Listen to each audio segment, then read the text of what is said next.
Hai semua, perkenalkan nama saya Ika Nur Pratiwi. Sehari-hari saya bertugas di Departemen Keperawatan Dasar Fakultas Keperawatan Universitas Airlangga. Pada kesempatan kali ini, saya akan membahas tentang anatomi fisiologi pada sistem perkemihan. Pada pembelajaran kali ini, kita akan membahas tentang dasar-dasar struktur dan fungsi dari sistem perkemihan. Setelah mengikuti pembelajaran ini, diharapkan mahasiswa mampu menguraikan konsep anatomi pada sistem perkemihan. Kedua, mahasiswa mampu menjelaskan konsep fisiologi pada sistem perkemihan. Berikut penjelasannya. Sistem perkemihan merupakan suatu sistem di mana terjadi proses penyaringan darah sehingga darah bebas dari zat-zat yang tidak dipergunakan oleh tubuh dan menyerap zat-zat yang masih dipergunakan oleh tubuh. Zat-zat yang tidak dipergunakan lagi oleh tubuh larut dalam air dan dikeluarkan berupa urin atau air kemih. Sistem perkemihan mempunyai fungsi, yaitu sebagai berikut. Yang pertama, meregulasi volume darah dan tekanan darah dengan mengeluarkan sejumlah cairan ke dalam urin dan melepaskan eritropoietin serta melepas renin. Kedua, melakukan kontribusi stabilisasi pH darah dengan mengontrol jumlah keluarnya ion hidrogen dan ion bikarbonat ke dalam urin. Ketiga, menghemat pengeluaran nutrisi dengan memelihara ekskresi pengeluaran nutrisi tersebut pada saat proses eliminasi produk sisa, terutama pada saat pembuangan nitrogen seperti urea dan asam urat.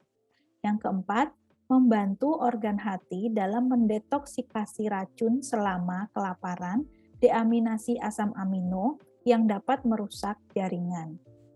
Seperti terlihat pada gambar bahwa susunan sistem perkemihan terdiri dari 2 ginjal yang menghasilkan urin, 2 ureter yang membawa urin dari ginjal ke vesika urinaria atau kandung kemih, 1 vesika urinaria atau kandung kemih atau disebut juga urinary bladder, yaitu tempat urin dikumpulkan yang bekerja sama dengan 2 otot sphincter.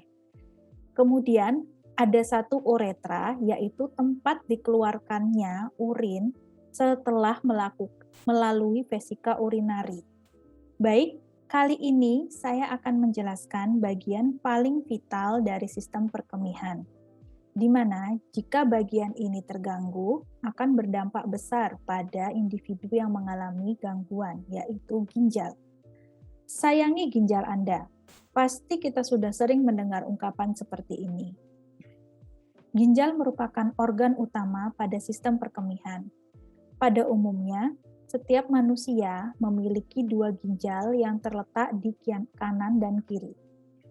Ginjal secara mikroskopik berbentuk seperti kacang polong, dengan panjang hanya sekitar 12,5 cm dan tebal 2,5 cm. Berat ginjal normal sekitar 125 hingga 175 gram. Ada perbedaan berat ginjal antara pria dan wanita, di mana berat ginjal pria dewasa 150 sampai 170 gram, sedangkan pada wanita dewasa sekitar 115 sampai 155 gram.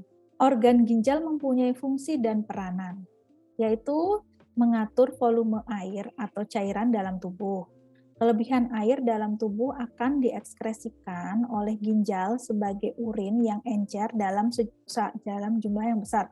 Baik, kali ini saya akan menjelaskan bagian vital dari sistem perkemihan, di mana jika bagian ini terganggu, akan berdampak besar pada individu yang mengalami gangguan, yaitu ginjal. Sayangi ginjal Anda. Pasti kita sudah sering mendengar ungkapan seperti itu. Ginjal merupakan organ utama sistem perkemihan. Pada umumnya, setiap manusia memiliki 2 ginjal yang terletak di kanan dan kiri. Ginjal secara mikroskopik berbentuk seperti kacang polong, dengan panjang hanya sekitar 12,5 cm dan tebal 2,5 cm. Berat ginjal normal sekitar 125 hingga 175 gram. Ada perbedaan berat ginjal antara pria dan wanita, di mana berat ginjal pada pria dewasa 150-170 gram, dan pada wanita dewasa sekitar 115-155 gram. Organ ginjal mempunyai fungsi dan peranan, yaitu yang pertama, mengatur volume air atau cairan dalam tubuh. Kelebihan air dalam tubuh akan diekspresikan atau dikeluarkan oleh ginjal sebagai urin yang encer dalam jumlah yang besar. Dalam keadaan kekurangan air, kelebihan keringat menyebabkan urin yang diekspresikan jumlahnya berkurang dan konsentrasinya lebih pekat, sehingga susunan dalam volume cairan tubuh dapat dipertahankan relatif normal. Yang kedua, mengatur keseimbangan osmotik dan keseimbangan ion. Fungsi ini terjadi dalam plasma bila terdapat pemasukan dan pengeluaran yang abnormal dari ion-ion. Organ ginjal mempunyai fungsi dan peranan, yaitu yang pertama, mengatur volume air atau cairan dalam tubuh. Kelebihan air dalam tubuh akan diekspresikan oleh ginjal sebagai urin yang encer dalam jumlah yang besar. Dalam keadaan kekurangan air atau kelebihan keringat, menyebabkan urin yang diekspresikan jumlahnya berkurang dan konsentrasinya lebih pekat, sehingga susunan dan volume cairan tubuh dapat dipertahankan relatif normal.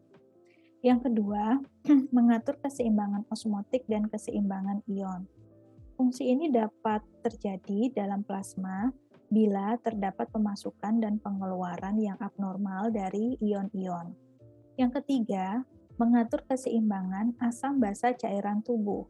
Ginjal mengekskresi urin sesuai dengan perubahan pH pada darah, di mana hasil akhir metabolisme protein dalam tubuh dipengaruhi oleh sifat urin, yaitu asam dan basa.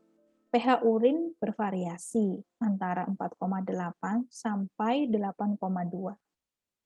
Yang keempat, ekskresi sisa-sisa hasil metabolisme, yaitu ureum, asam urat, dan kreatinin.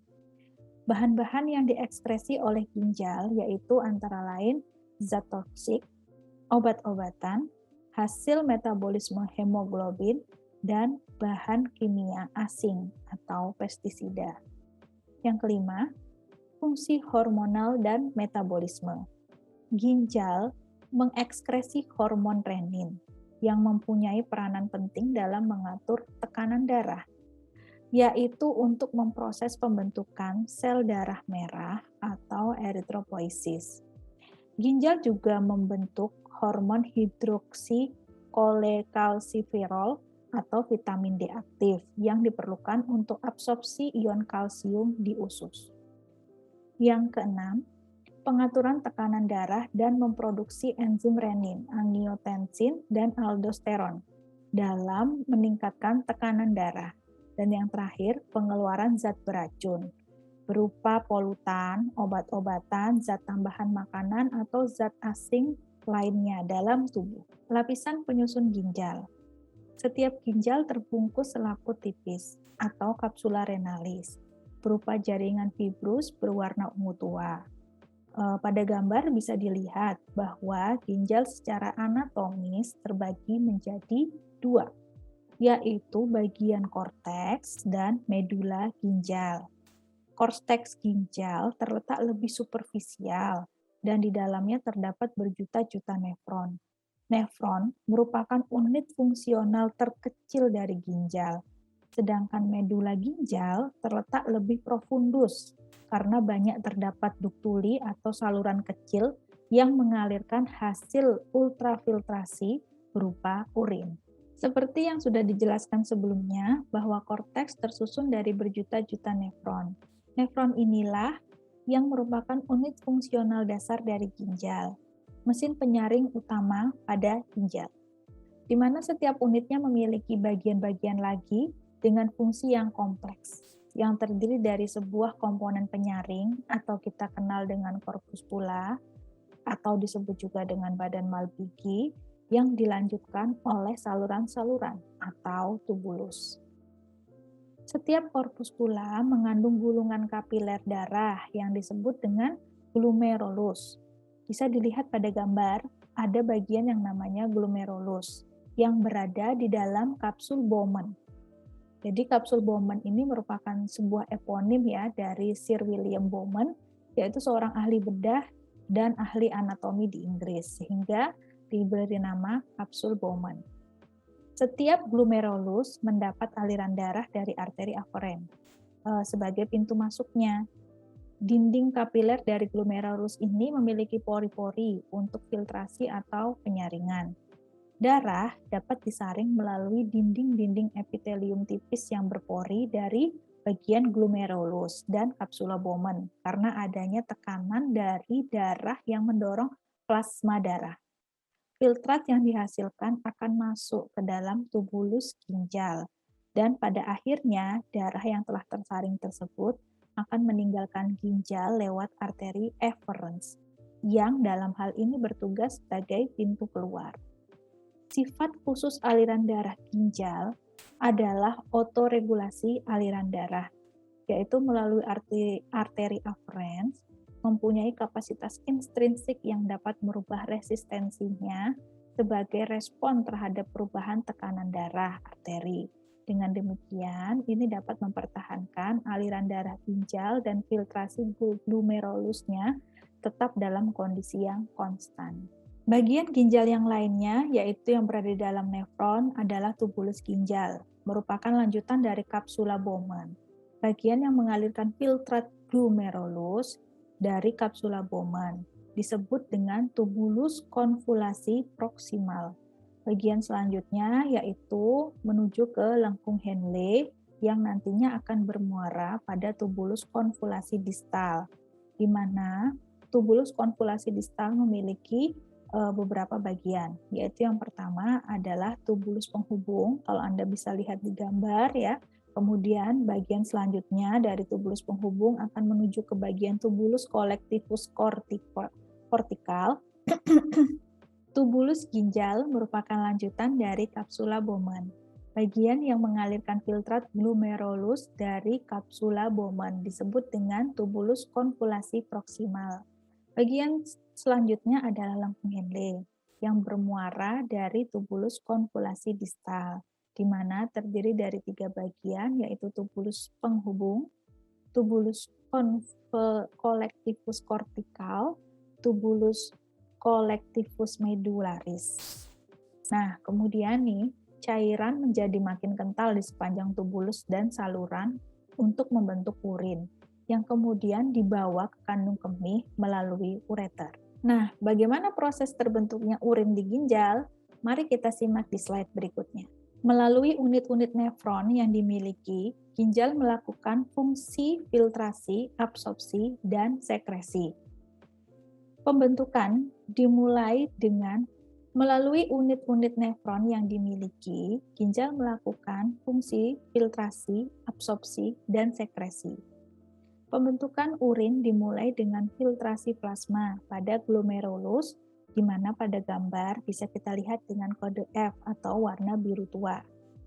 Seperti kapiler tubuh lainnya, kapiler glomerulus secara relatif bersifat impermeabel terhadap protein plasma yang besar dan cukup permeabel terhadap air dan larutan yang kecil seperti elektrolit, asam amino, glukosa, dan sisa nitrogen.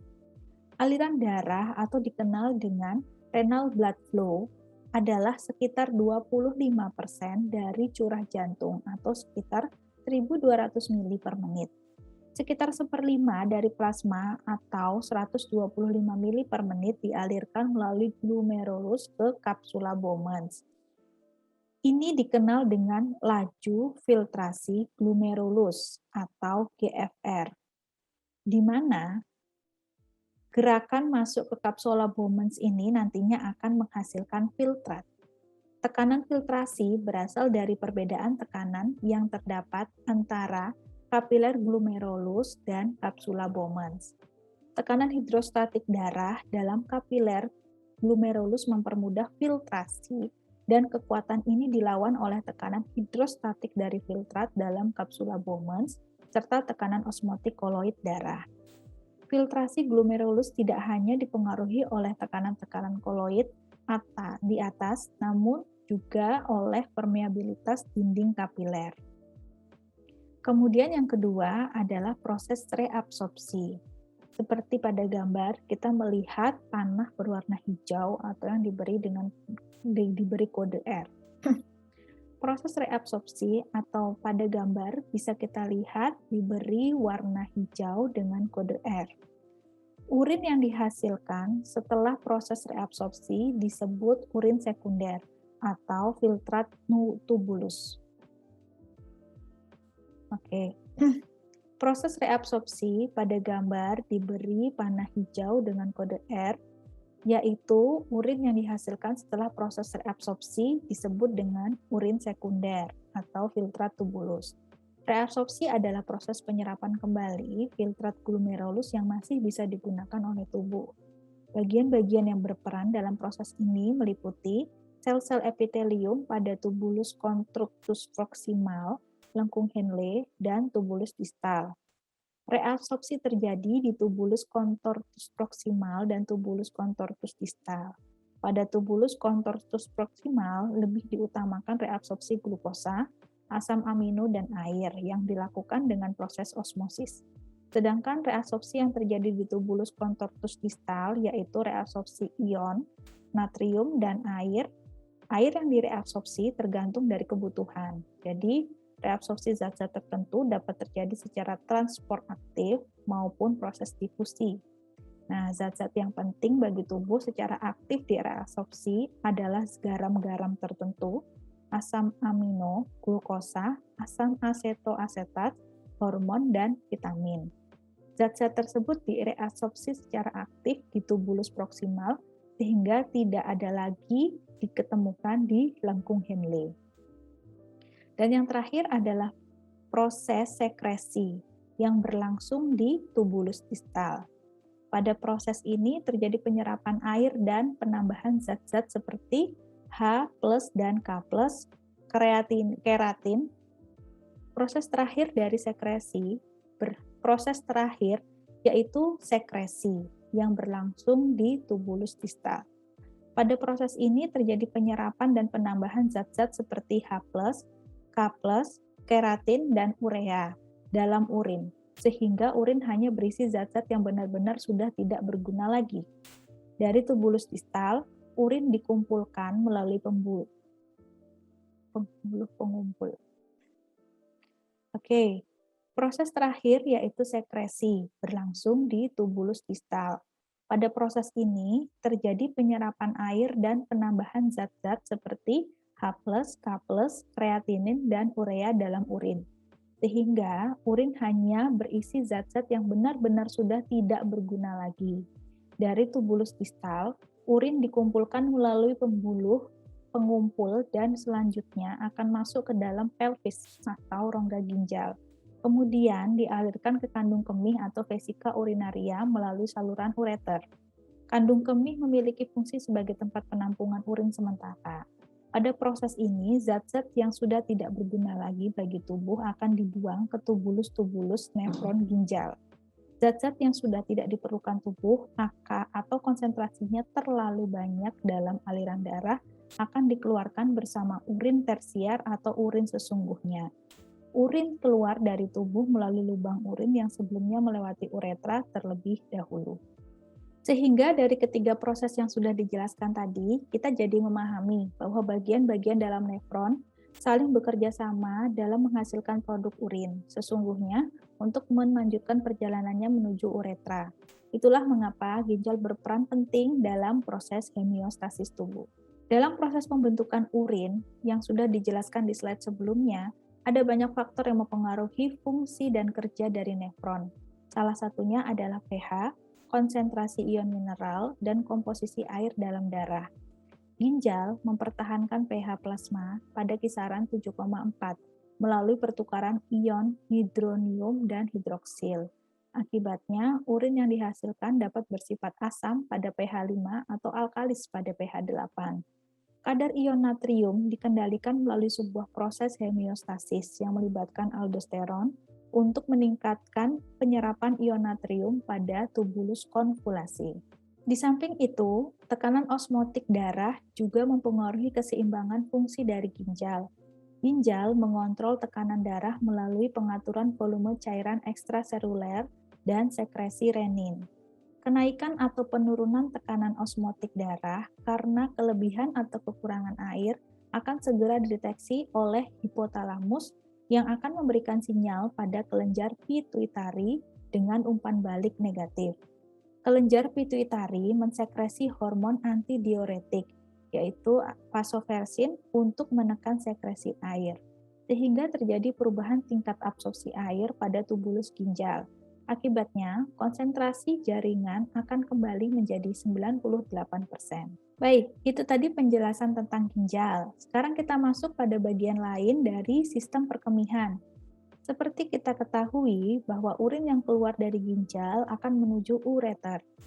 Ureter sendiri terdiri dari dua pipa yang masing-masing bersambung dari ginjal ke kandung kemih. Lapisan dinding ureter terdiri dari lapisan luar, yaitu tersusun dari jaringan ikat atau fibrosa, dan lapisan tengah yang tersusun dari otot polos. Lapisan dinding ureter terjadi gerakan peristaltik setiap 5 menit sekali yang mendorong urin melalui ureter. Setiap ureter akan masuk ke kandung kemih melalui sphincter. Seperti yang terlihat pada gambar, sphincter adalah suatu struktur muskuler atau berotot yang bisa membuka, sehingga air kemih bisa lewat dan menutup. Air kemih secara teratur mengalir akan terkumpul di dalam kandung kemih. Fungsi ureter adalah meneruskan urin yang diproduksi oleh ginjal ke dalam kandung kemih. Bila ada batu di saluran ini akan menggesek lapisan mukosa dan merangsang reseptor saraf sensoris sehingga akan timbul rasa nyeri yang amat sangat dan menyebabkan penderita batu ureter akan berguling-guling. Keadaan ini dikenal dengan kolik ureter. Vesika urinari atau kandung kemih merupakan suatu kantong dengan otot mulus dan berfungsi sebagai penampung air seni yang berubah-ubah jumlahnya karena kandung kemih dapat mengembang dan mengempis. Pada bagian ini terjadi proses miksi atau berkemih. Refleks berkemih adalah refleks medula spinalis yang seluruhnya bersifat autonomik, tetapi dapat kita hambat dan rangsang oleh otak. Pusat yang lebih tinggi dapat mencegah berkemih. Bahkan ketika refleks berkemih itu muncul, yaitu dengan membuat kontraksi tonik terus-menerus pada sphincter eksternus kandung kemih sampai mendapat waktu yang baik untuk berkemih. Proses pengosongan kandung kemih terjadi bila kandung kemih terisi penuh. Proses miksi terjadi bila distensi kandung kemih kurang lebih berisi cairan 250 cc. Sehingga merangsang kontraksi dinding kandung kemih, sehingga terjadi relaksasi sphincter internus, kemudian eksternus, dan terjadilah pengosongan kandung kemih. Kontraksi kandung kemih dan relaksasi sphincter dihantarkan melalui serabut saraf simpatis. Oke, bagian akhir dari sistem perkemihan yaitu uretra. Bagian ini sangat erat kaitannya dengan sistem reproduksi manusia.